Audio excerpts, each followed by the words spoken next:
So you guys have been asking, what are my thoughts, what's my reaction to Finn's changes, General Grievous, Droideka, and Magnaguard? Well, I'm going to break it all down in this video. Let's do this.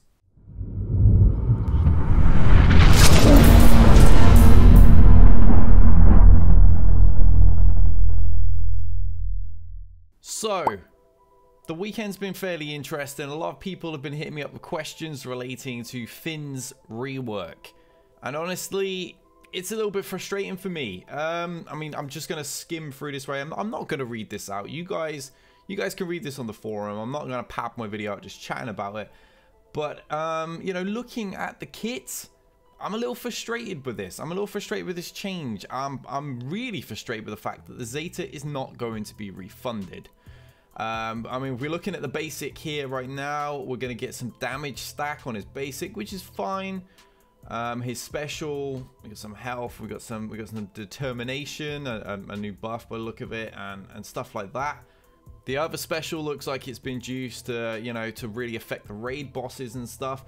But the leader has been totally revamped. It's only any use for resistance allies, which effectively breaks the heroic AAT solo team, which we were told would not be affected. We were told when C-3PO came out, and the team with Finn, with Han, with Luke, with 3PO, can't remember who the other one is. We were told that was going to be left alone. That it's such an old content that it doesn't need to be kept relevant. There's other solo teams already available anyway. But this looks to have broken it now. So, and furthermore, I think what really makes the difference here is that it's also broken a lot of the PvP use, a lot of the Grand Arena teams, because you don't gain the turn meter you used to gain, and to offset that, you now reduce their TM as well. However, a lot of these teams have high tenacity, and you're not going to be able to do so. You're not going to be able to take Revan's TM down now. This is not going to counter that anymore.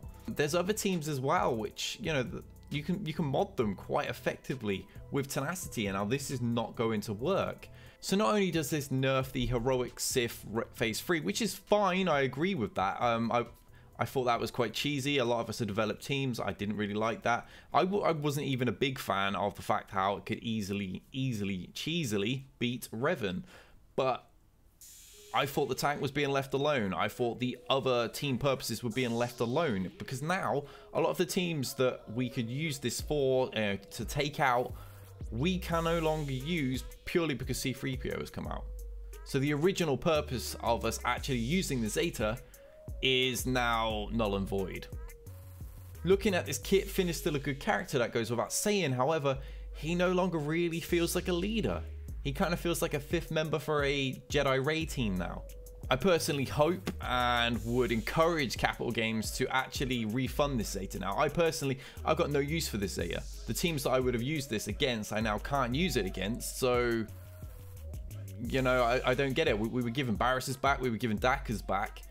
And yeah, not being given Finn's back, I think, is a mistake. I don't think it's particularly fair to have changed the mechanics from before. You know, people that have Zetaed Finn purely because of the stuff that's happened when 3PO released, that's one thing, but many of us had Finn Zetaed, you know, years ago, and those purposes are now damaged. So yeah, I'm not too keen on this at all. I don't feel very positive about these changes. Obviously, you know, I'll look forward to actually testing Finn and see how effective he remains, but on paper, I'm not particularly confident. He just appears to have been relegated to a fifth floating member for Jedi Ray now. And yeah, that kind of makes me sad. Moving on to new news, many of you would have seen Ahnald's video in which he got the exclusive to General Grievous's rework. However, on top of General Grievous's rework being released, it looks like they accidentally leaked the kits for Droideka and Magnaguard. So we're going to go through all of this. I'm going to give you just my opinions. I'm not going to read out the entire kits. I'm just going to give you a breakdown on what I feel this team is going to work against, how it's going to be useful. It seems to me that Grievous is here to just restore order in Arena against, you know, Revan. That seems to be his primary use here. I highly suspect the team actually has a few weaknesses, in fact, and I intend to find them as soon as I get my hands on these characters, get my hands on these in my test account, and can actually, you know, get a good feel for their pros and their cons. It seems like the purpose of this is to actually kind of, you know, bring a rotation back in Arena, because as soon as everybody had Revan, there was nothing but Revan now. I mean, my shard, about the top 150 are nearly entirely Revan. It's pretty boring, I've got to say. You know, many of us happen to use Traya with Dark Bastila, or, you know, go through the RNG nightmare of a Luke C-3PO team to get through. Other people are using the Night Sisters, but in general, it's just a pure Revan fest. And as much as I like Revan, it's a pretty tedious battle to do multiple times a day. So yeah, it does appear to be that this will be a rotation. Grievous is going to easily beat Revan. However, I get the feeling there's going to be quite a few teams that can easily beat Grievous. In fact, if you paid attention to Ahnald's video, it looked like the AI was actually beating Grievous with really poor turn order, which actually makes me worry a little bit, not only just offensively, but defensively. If this is not going to perform particularly fantastically against the AI, how is it going to hold on defense? I get the feeling it may end up not being remotely meta, will just be kind of like the Imperial Troopers, where you could use them to climb against multiple top tier squads. But if you leave it on defense, you're going to get smashed. It looks like all you have to do is just mark Grievous, and then that's kind of just game over from there. That's actually what happened in one of Ahnald's battles. He got marked and he started taking mass damage, and it looked like the team was collapsing. So that's quite possible that, you know, Grievous isn't going to be quite as effective defensively as many of us had hoped.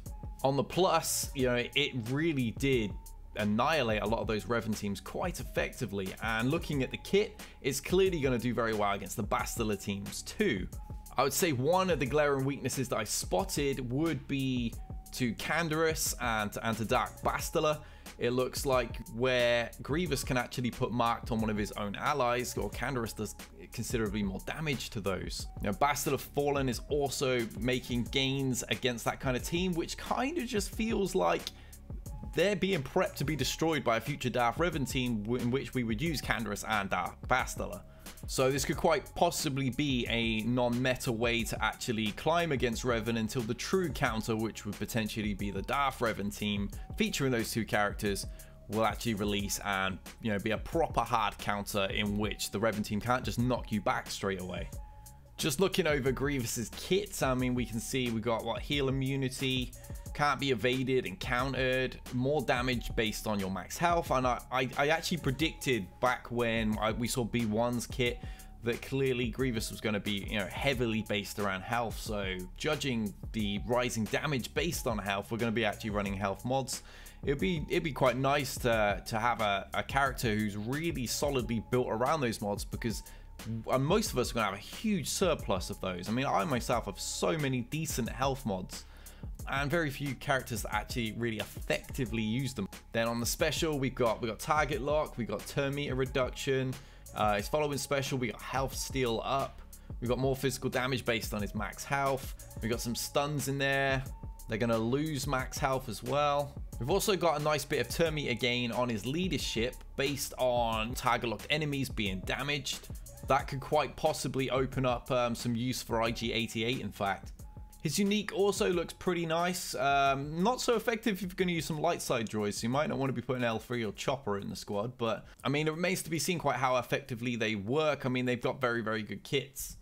T3 is also another possibility, but it looks like it's going to be heavily built around the dark side droids, which is totally fine. Hopefully we'll see a few more of those get released. There was plenty in the Clone Wars TV series. And a quick look at Magnaguard's leaked kit from Ahnald's video. It looks like we got some more target lock, we got some dispelling, we got some cleanse, and on top of that, it looks like we got some speed up as well. It'll be interesting to see what the uniques will be. As for Droideka, the character that I'm probably most excited about in this entire thing, to be honest. Out of all the droid army, Droideka's the one that I've been begging for the longest of times. You know, looking at the kit, it's pretty unique. It's dealing what's called true damage, which ignores defense but can't critically hit. And it's also going to scale based on speed. Additionally, you know, if the target has higher speed than Droideka. So I can't think of anything that's got a kit like that, that's quite interesting. The special is the same again, dealing true damage and does additional time for each stack of charge and then more target lock. And the second special looks fantastic. In fact, it dispels all the debuffs on Droideka, gains damage immunity, which can't be stolen by the likes of Yoda, tenacity up, and then recovers 10% protection for each stack of charge. It looks like Droideka is going to be the glue that's going to hold this entire team together, to be honest. We can't see the unique yet, but based on this kit, it's going to be something pretty impressive, I'm sure. Droideka looks really, really good, just like B1. Excellent new additions to the game. So from what I see, this Grievous rework is going to be excellent. I really think it's going to be a fantastic team, and I think if you've gone ahead early to start prepping and working on this team, you know, using the Zetas, getting the squad fully developed, you're not going to regret it. I think you're going to get a lot of use out of this team. It's going to be effective against many squads. However, if you haven't already gone and invested in this team and you've stayed the course, you've carried on working on your Revan team, I don't think you're going to be massively hurt by it. Yes, it's going to be able to bump you, but I'm pretty sure you're going to easily bump it back. And therefore, you're not massively missing out. Without a shadow of a doubt, I'm going to be working on this team as soon as I can. I've pretty much finished with Revan now. I've just got to get Jolie geared up a bit more. And then I can actually switch and start working on this squad too. I highly doubt this is the end of the Clone Wars either. If you paid attention to the Droid Army trailer, Kit Fisto had a completely different stance, so I wouldn't be surprised if we're going to see some of the Jedi get reworked at some stage as well. Maybe some more units getting added from the Clone Wars TV show. There were other droids that were used that were actually pretty effective against the Jedi. We've got several Jedi that are not in the game, and let's not forget the man himself, Anakin, needs his rework. You could also add Padme, another character I've been begging for ages. If there is anything I've been asking for in this game, it's Padme to arrive, Dark Anakin to arrive, and obviously rework the Jedi equivalent of Anakin, because Anakin's still no good, despite being like the ultimate Jedi. So I would really like to see him get reworked as part of this. But let's let the droids have their moment right now. Let's let the droid army have its time. I want to see it beat these Revan teams and really shake Arena up, because mine has become very stale. So that's my thoughts, guys, and until next time, we out of here.